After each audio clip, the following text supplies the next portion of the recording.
Everyone, എക്സാമിന് 1 mark മുതൽ 4 mark വരെ ചോദിക്കാൻ ചാൻസ് ഉള്ള ഒരു ക്വസ്റ്റ്യനായിട്ടാണ് മിസ് ഇന്ന് വന്നിട്ടുള്ളത്.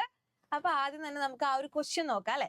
ചിലപ്പോൾ ഇങ്ങനെയായിരിക്കും വൺ വേർഡ് ആയിട്ട് ചോദിക്കുന്നുണ്ടാവുക. ക്വസ്റ്റ്യൻ ഇതാണ്: the term great wine network is used to denote. Great wine network നിങ്ങൾ പ്ലസ് ടു പഠിച്ച ഒരു 7ാമത്തെ ചാപ്റ്റർ ഒക്കെ ഡയറക്റ്റിംഗ് ഒക്കെ ആയ മുതൽ സ്ഥിരം അങ്ങോട്ട് കേൾക്കുന്ന ഒരു ടേം ആണ് ഗ്രേറ്റ് വൈൻ നെറ്റ്വർക്ക് എന്നുള്ളത് അല്ലെ. ആ പേരിന്റെ പുതുമ കൊണ്ട് തന്നെ നിങ്ങൾ അത് പഠിച്ചിട്ടുണ്ടാവും. ഇത് 1 മാർക്ക് മുതൽ 4 മാർക്ക് വരെ ചോദിക്കാൻ ചാൻസ് ഉള്ളൊരു ക്വസ്റ്റ്യൻ ആണ്. അതുപോലെ തന്നെ എസ്എ ക്വസ്റ്റ്യൻ മൊത്തമായിട്ട് ചോദിക്കുമ്പോൾ ഈ ഒരു ഗ്രേപ്പ് വൈൻ നമ്മൾ അവിടെ എഴുതണം അല്ലെ. അപ്പൊ ഈ ഒരു ഗ്രേപ്പ് വൈൻ നെറ്റ്വർക്ക് എന്ന് പറയുന്നത് ചില്ലറക്കാരനല്ല. അപ്പൊ ഈ ഒരു ക്വസ്റ്റ്യൻ എന്താണ്, ഗ്രേപ്പ് വൈൻ നെറ്റ്വർക്ക് എന്താണ് ഡിനോട്ട് ചെയ്യുന്നത്? ഫോർമൽ കമ്മ്യൂണിക്കേഷൻ ആണോ, ഇൻഫോർമൽ കമ്മ്യൂണിക്കേഷൻ ആണോ, ഒഫീഷ്യൽ കമ്മ്യൂണിക്കേഷൻ ആണോ, നൺ ഓഫ് ദി എബവ് ആണോ? ഉറപ്പായിട്ട് എന്താണ്, ഇൻഫോർമൽ കമ്മ്യൂണിക്കേഷൻ ആണ് അല്ലെ. അപ്പൊ നമുക്കറിയാം ഡയറക്റ്റിംഗ് എന്ന ചാപ്റ്ററിൽ കമ്മ്യൂണിക്കേഷൻ എന്ന ടോപ്പിക് ഒരു വലിയ ടോപ്പിക് ആണ്. നമുക്ക് എസ്എ ക്വസ്റ്റ്യൻ വരെ എക്സ്പെക്ട് ചെയ്യാൻ പറ്റുന്ന ഒരു ക്വസ്റ്റ്യൻ ആണ് കമ്മ്യൂണിക്കേഷൻ. അതിന് 2 ടേംസ് അല്ലെങ്കിൽ 2 ക്ലാസിഫിക്കേഷൻസ് ആണ്, ഫോർമൽ കമ്മ്യൂണിക്കേഷനും ഇൻഫോർമൽ കമ്മ്യൂണിക്കേഷനും. ഫോർമൽ കമ്മ്യൂണിക്കേഷന്റെ അണ്ടറിൽ തന്നെ ഒരുപാട് കാര്യങ്ങൾ വരുന്നുണ്ട്, നിങ്ങൾ പഠിച്ചിട്ടുണ്ടാവും ഓൾറെഡി. ഇൻഫോർമൽ കമ്മ്യൂണിക്കേഷന്റെ അണ്ടറിലാണ് ഈ ഒരു ഗ്രേപ്പ് വൈൻ നെറ്റ്വർക്ക് വരുന്നത്. ഓക്കെ, അപ്പൊ 1 മാർക്കിന് ചോദിക്കും, 2 മാർക്കിന് ചോദിക്കും, 3 മാർക്കിന് ചോദിക്കും, 4 മാർക്കിനും 5 മാർക്കിനും ചോദിക്കും. അതുപോലെ തന്നെ എസ്എ ക്വസ്റ്റ്യൻ ചോദിച്ചു കഴിഞ്ഞാലും നിങ്ങൾക്ക് ഇതിന്റെ അതായത് ഇൻഫോർമൽ കമ്മ്യൂണിക്കേഷന്റെ അണ്ടറിൽ എഴുതാനുള്ള ഒരു ഇമ്പോർട്ടന്റ് ടോപ്പിക് ആണ് ഗ്രേപ്പ് വൈൻ നെറ്റ്വർക്ക് എന്ന് പറയുന്നത്. എന്താണ് ഈ grapevine network? It is used to denote the informal communication network in an organisation.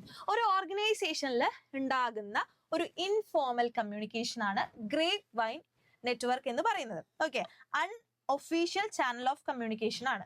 അതായത് നമുക്കറിയാം ഓർഗനൈസേഷൻസിൽ അവിടുത്തെ കാര്യങ്ങളൊക്കെ നടന്നു പോകാൻ വേണ്ടി ഒരു ബിസിനസ് ഓർഗനൈസേഷൻ പ്രവർത്തിക്കാൻ ആവശ്യമായിട്ടുള്ള ഒഫീഷ്യൽ ഗ്രൂപ്പുകളും ഒഫീഷ്യൽ മീറ്റിങ്ങുകളും ഒക്കെ നടക്കുന്നുണ്ടാവും അല്ലെ.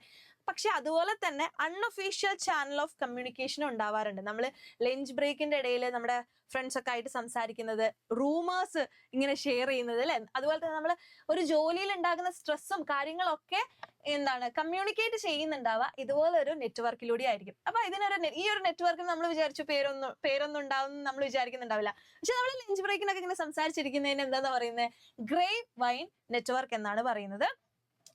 Information spread from one person to another informally. ഇതെന്താണ്, ഫോർമൽ ഗ്രൂപ്പ്. നമുക്ക് ഒരുപാട് ഇൻഫോർമൽ ഗ്രൂപ്പുകളൊക്കെ നമ്മൾ ഫ്രണ്ട്സ് ആയിട്ടും നമ്മളെ കൊളീഗ്സ് ആയിട്ടും ഒക്കെ ഉണ്ടാവാറുണ്ട് അല്ലെ. അപ്പൊ അത് അങ്ങനെ ഇൻഫോർമൽ ആയിട്ട് ഒരു പേഴ്സണിൽ നിന്ന് മറ്റൊരു പേഴ്സണിലേക്ക് ഇൻഫോർമേഷൻ സ്പ്രെഡ് ആവുന്നുണ്ടെങ്കിൽ അതിനെയാണ് നമ്മൾ പറയുന്നത് ഗ്രേപ്പ് വൈൻ നെറ്റ്വർക്ക് എന്നുള്ളത്. It is not based on formal hierarchy. It spread quickly but may not always be accurate. അല്ലെ, പെട്ടെന്ന് സ്പ്രെഡ് ആയി പോകുന്നുണ്ട് ഇതുപോലുള്ള റൂമേഴ്സ് ഒക്കെ അല്ലെ. പക്ഷെ അതെന്താ, അക്യുറേറ്റ് ആവണം എന്നില്ല. എക്സാമ്പിൾ പറയുകയാണെങ്കിൽ employees discussing office matters during lunch break or sharing rumours about promotions. Okay, അപ്പൊ ഇത്തരത്തിലുള്ള കാര്യങ്ങളൊക്കെ എന്താണ്, ഗ്രേപ്പ് വൈൻ നെറ്റ്വർക്ക് ആണ്, ചില്ലറക്കാരനല്ല അല്ലെ.